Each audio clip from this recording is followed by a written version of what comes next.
महामहिम राज्यपाल मातृस्वरूप आदरणीय कमला जी, उपकुलपति जी, मंचस्थ सभी महानुभाव और आज जीवन के एक पड़ाव को पूर्ण कर दूसरे पड़ाव की तरफ प्रस्थान कर रहे सभी सफल विद्यार्थी बंधु भगिनी, सभी उपस्थित आदरणीय महानुभाव, विद्यार्थी मित्रों,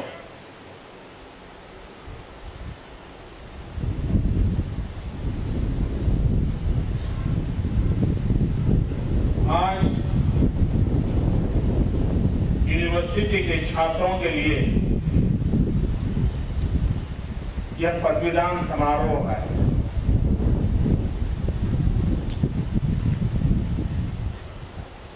एक छात्र के रूप में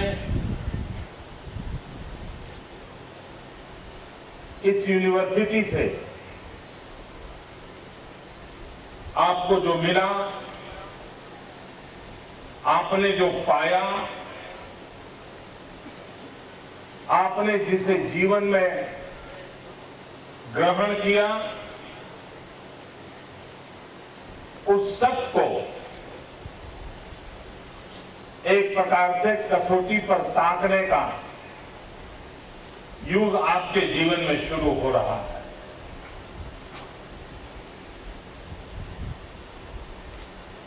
कभी कभी मैं सोचता हूं कि इस प्रकार की परंपरा कब से प्रारंभ हुई होगी।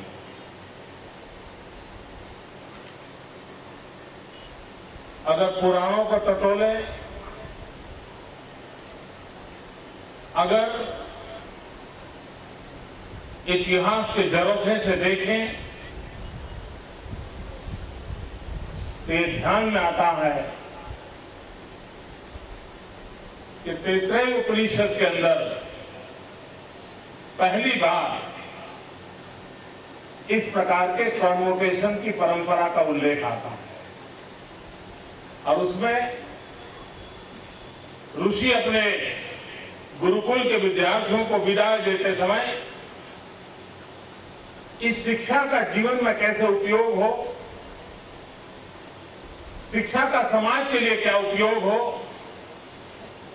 शिक्षा का परिवार के लिए क्या उपयोग हो, शिक्षा स्वयं के जीवन को कैसे दिशा निर्देशित करे, इस सारे विषयों का उसके अंदर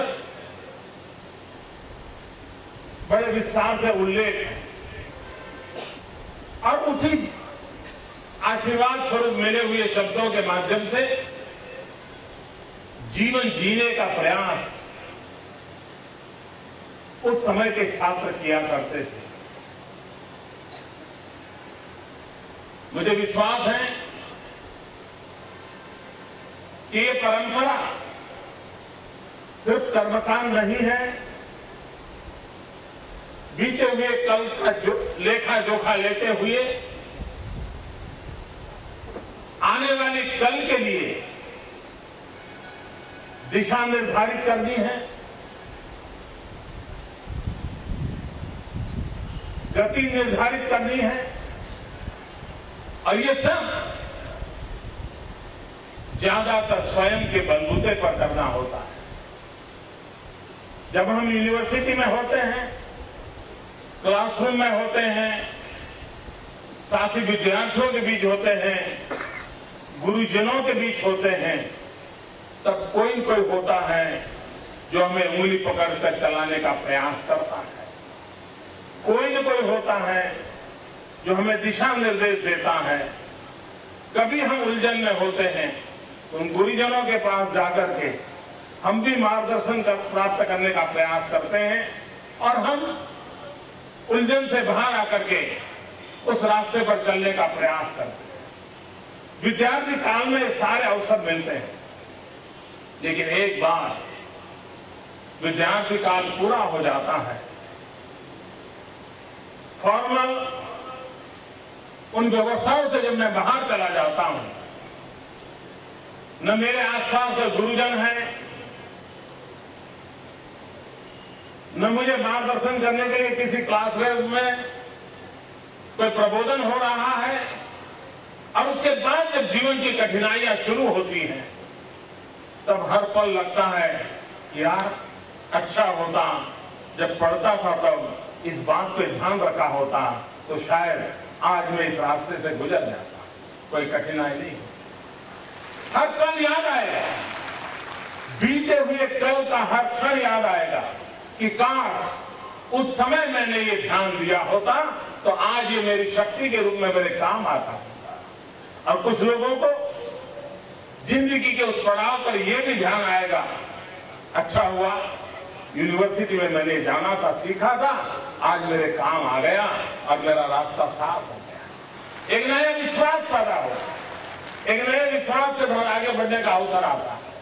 और इसलिए ये पदवीदान समारोह के बाद जिंदगी खुद के बलबूते पर चलानी होती है, निर्णय खुद करने होंगे, फैसले अपने आप करने पड़ेंगे, और तब मन उलझन में पड़ जाता है। 15 विद्यार्थियों के बाद बीच बैठ करके हिम्मत के साथ खड़े होकर के एक आध लीडरशिप लेकर के निर्णय करना बहुत मुश्किल नहीं होता है। आज क्लासरूम में नहीं जाएंगे, 15 लड़के इकट्ठे होकर के निर्णय कर सकते हैं, बड़ी आसानी से कर लेंगे। आज कॉलेज नहीं जाएंगे, निर्णय कर लेंगे। आज तो साहब को भी मजबूर कर देंगे, चलो खेल के मैदान में जाना है, टीचर को भी उठा के ले जाएंगे, ये सब कर सकते हैं। 10, 15, 20 की जब टोली होती है सब कुछ कर लेते हैं, लेकिन जब अकेले होते हैं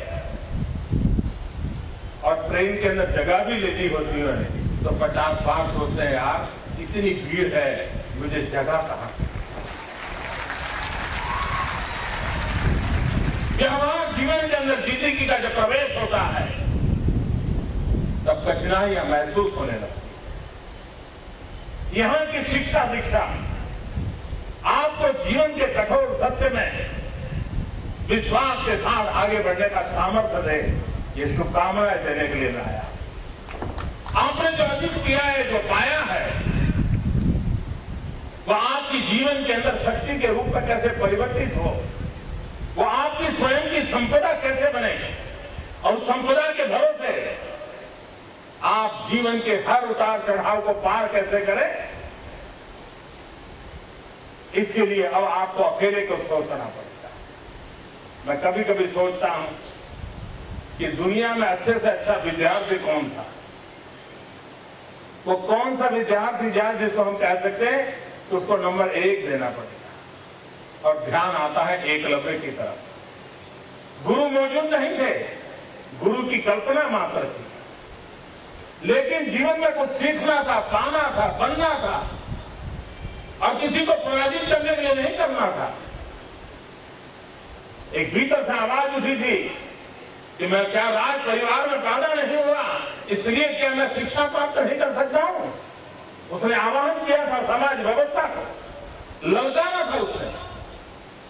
क्या मैं किसी गरीब परिवार में, किसी वनवासी के घर में पैदा हुआ, मैं राजकुमार नहीं था, इसलिए मैं इस विद्या को नहीं जान सकता हूं। एक युवा मन के अंदर कसक उड़ गई, कौन होता है मुझे सीखने से रोकने के लिए, और उसने पूरी व्यवस्था को चैलेंज कर दिया, सारी व्यवस्था को ललकारा, उस युग में ललकारा, और ललकार करके काल्पनिक गुरु की पुतला बना करके वो तीरंदाजी का प्रयास करने लगा और एक सफल योद्धा बना। लेकिन कभी उसने उसका दुरुपयोग नहीं किया। और उस परंपरा को आज भी आपको जानकर के आश्चर्य होगा कि एक विद्यार्थी के रूप में एकलव्य ने जो अर्जित किया था, और उस समाज की समाज व्यवस्था थी, उस समाज व्यवस्था की बुराइयों का नतीजा भी आया कि जब एकलव्य की तारीफ सुनाई दे रही थी और अर्जुन से कहीं एकलव्य आगे नहीं चला जाए, इस प्रकार का भाव गुरुजन के अंदर हुआ, तब जाकर के उन्होंने एकलव्य का अंगूठा मांग लिया था ताकि वो तीरंदाजी में आगे बढ़े नहीं। यहां तक कुटिल राजनीति का शिकार एकलव्य हुआ था, लेकिन उस समाज की विशेषता देखिए, जिस समाज के अंदर एकलव्य पैदा हुआ था, एक बड़ी इंटरेस्टिंग घटना घटी। 15-20 साल पहले बॉलीवुड ने एक हिंदी फिल्म बनाई थी और मिथुन चक्रवर्ती उसके अंदर मुख्य कलाकार थे और वे ट्राइबल का रोल कर रहे हैं और संथाल परगना के अंदर बंगाल और बिहार के बीच की जगह पे उनकी फिल्म का शूटिंग चल रहा था। ट्राइबल इलाके के बीच में सारे ट्राइबल लोग भी थे और फिल्म का शूटिंग हो रहा था तो देखने के लिए बहुत बड़ी भारी मात्रा में भीड़ इकट्ठी होती। पुलिस ने व्यवस्थाएं भी की थी और मिथुन चक्रवर्ती वहां खुले में अपने फिल्म के डायरेक्टर की सूचना के मुताबिक अपने एक्ट करते रहते थे और एक बार ऐसी आती है कि जिसमें मिथुन चक्रवर्ती को तीर चलाना होता है। अब 2 दिन से शूटिंग चल रहा था, बहुत शांति से चल रहा था और बहुत जैसा डिसिप्लिन लोग चाहते थे वैसे डिसिप्लिन से दूर दूर बैठे थे। लेकिन जब एक तीरंदाज तीर चलाने का दृश्य लेने के कैमरा सज्ज हो गए और टेक के लिए सूचना चल गई और अचानक ये जितने लोग आदिवासी वनवासी इस दृश्य को देख रहे थे सारे डिसिप्लिन तोड़ करके अंदर घुसाए और उन्होंने मिथुन चक्रवर्ती को पकड़ करके उससे हाथ के तीर खींच लिया। सब डर गए, उनके गुस्सा का कोई सीमा नहीं थी। तब व्यवस्थापकों ने पुलिस वालों को रोका, पूछा भाई ऐसा क्यों कर रहे हो? तो उन्होंने कहा ये हमारे पूर्वजों का अपमान कर रहा है। बोले पूर्वजों का अपमान? हाँ, बोले हमारे पूर्वज एकलव्य थे और हमारे पूर्वजों ने अंगूठा दान में दे दिया है, ये तीर चलाता है तब अंगूठा उपयोग कर रहा है, ये हमारे पूर्वजों का अपमान कर रहा है। हमें अंगूठे के बिना तीर चलाना सीखना होगा और एकलव्य से आज तक इस परंपरा को हम निभा रहे हैं। आप कल्पना कर सकते हो कि किस प्रकार की गुरु शिष्य परंपरा को उस समाज ने निभाया हो।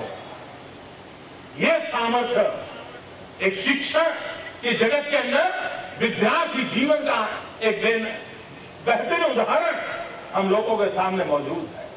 और तब जाकर के एक विद्यार्थी के रूप में मैं जब जीवन की कसौटी पे पार उतरने जा रहा हूं तब हर पल मेरी कसौटी होने वाली, हर पल एग्जाम होने वाली है और उसके कोई मार्क्स नहीं मिलने वाले, कोई गवर्नर साहब आकर के सर्टिफिकेट नहीं देने वाले हैं, कोई रिकॉग्नाइज करने के खड़ा करने वाला नहीं है। मुझे ही रात को सोते पहले अपनी जिंदगी का हिसाब लगाना पड़ेगा कि मैं आज जब चल पड़ा था, मंजिल पे जाना चाहता था, रास्ता सही था या नहीं था, मंजिल पर पहुंचा नहीं पहुंचा, कि अभी भी मुकाम पर अटका हुआ हूं, ये रोज हिसाब लगाने पड़ेंगे। अब तब जाकर के जिंदगी आगे बढ़ती चली जा रही है। भाइयों बहनों, गुजरात की धरती में 21वीं सदी के अनुकूल शिक्षा के विकास के लिए एक नया अभियान शुरू किया, अनेक नई यूनिवर्सिटीज को शुरू किया, अनेक दुनिया के लोगों का ध्यान आकर्षित हो उस प्रकार की शिक्षा व्यवस्थाओं की ओर हम बल दे रहे हैं। दुनिया में हम पहले हैं जिसने फॉरेंसिक साइंस यूनिवर्सिटी शुरू की। दुनिया में हम पहले हैं जिन्होंने चिल्ड्रंस यूनिवर्सिटी की कल्पना की। हिंदुस्तान में हम पहले हैं जिसने रक्षा शक्ति यूनिवर्सिटी को शुरू किया है। हिंदुस्तान के अंदर एनर्जी सेक्टर, पेट्रोलियम सेक्टर में आज गुजरात देश का नेतृत्व कर रहा है। उसके लिए मानव संसाधन विकास के लिए पंडित दीनदयाल उपाध्याय पेट्रोलियम यूनिवर्सिटी शुरू की। अनेक नई यूनिवर्सिटी के साथ शिक्षा के नए आयाम को पाने की कोशिश आज गुजरात की धरती पर हो रही है। कल गुजरात सरकार का बजट आया, उस बजट को और शिक्षा प्रेमी लोगों ने देखने जैसा है। 2,500 करोड़ रुपयों से ज्यादा राशि सिर्फ शिक्षा क्षेत्र को देने का निर्णय सरकार ने। गुजरात का जिस प्रकार से विकास हो रहा है, उस विकास में ह्यूमन रिसोर्स डेवलपमेंट जो उसकी प्राथमिक आवश्यकता होगी।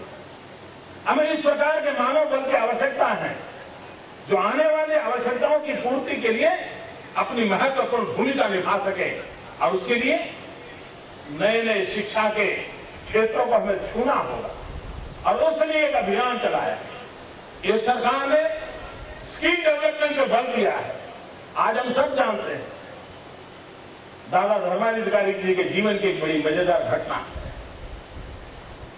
एक नौजवान दादा धर्माधिकारी जी को मिलने गया। आप में से नौजवानों ने शायद दादा धर्माधिकारी जी का नाम पहली बार सुनते होंगे। महात्मा गांधी के जो बारिश रहे उसमें जिन कुछ नाम आज भी समाज जीवन में गूंजते हैं, जैसे आचार्य विनोबा जी का, उसी प्रकार से गांधी विचार के एक महान चिंतक के रूप में दादा धर्माधिकारी जी का नाम आज भी गूंजता है। और अगर आप नौजवानों को मौका मिले, मैं आपसे प्रार्थना करूंगा कि दादा धर्माधिकारी जी की जो पुस्तकें गुजराती में भी प्राप्त है उसे जरूर पढ़ने का प्रयास करना। आपको जीवन के कई कठिन समय में रास्ता देखने का अवसर वहीं से मिल जाएगा। दादा धर्माधिकारी जी नौजवान मिलने गए, उसे कहा कि मैं नौकरी की तलाश में हूं, मुझे कोई मदद कर दीजिए। दादा ने पूछा क्या आता है, क्या जानते हो? उस नौजवान ने जवाब दिया मैं ग्रेजुएट। उन्होंने कहा आपको टाइप करना आता है? बोले नहीं मैं ग्रेजुएट हूं। उन्होंने पूछा आपको खेती करना आता है? नहीं बोले मैं ग्रेजुएट हूं। उन्होंने पूछा आपको खाना पकाना आता है? अरे बोले मैं ग्रेजुएट हूं, मुझे नौकरी चाहिए। उनको जीवन के कौशल्य के लिए दादाजी पूछ रहे थे और वो हर बार जवाब दे रहा था मेरे पास डिग्री है। मित्रों, डिग्री एक दरवाजे तक पहुंचने के लिए काम आती है, लेकिन दरवाजा खोलने के बाद जिंदगी ही सिर्फ आगे ले जाने का साधन बन सकती है। और मैंने मेरे भीतर से मेरी जिंदगी को कैसे बनाया है उसके ऊपर निर्भर होता है हम जिंदगी की राह कैसे तय करें।